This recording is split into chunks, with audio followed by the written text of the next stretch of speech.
আমাদের জীবনে হায়াতে এবং রুটি রুজিতে যেন বরকত হয়, কল্যাণ হয়। এজন্য আমাদেরকে আত্মীয়তার বন্ধনগুলো রক্ষা করতে হবে।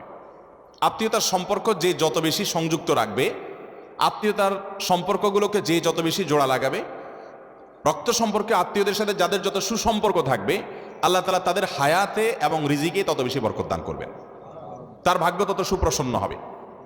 সহিহ বুখারীর হাদিস, নবী করিম সাল্লাল্লাহু আলাইহি ওয়াসাল্লাম বলেছেন, মান সাররাহু আন ইউবসাতা লাহু ফি রিজকিহি আও ইউনসা লাহু ফি আথারিহি ফালইয়াসিল রাহিমা।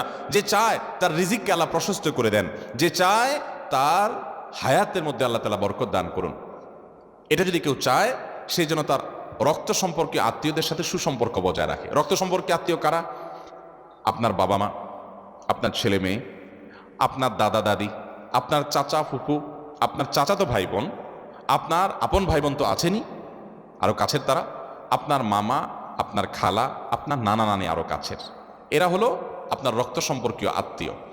এই আত্মীয়গুলো যাদের সাথে আপনার রক্তের সম্পর্ক আছে, আপনার সাথে আপনার মা, আপনার বাবার রক্তের কানেকশন, অতএব মায়ের দিককার বাবার দিককার যে আত্মীয়গুলো সরাসরি, তারা হলো আপনার রক্তের সম্পর্কে আত্মীয়। এদের সাথে আপনার সুসম্পর্ক বজায় রাখা দরকার।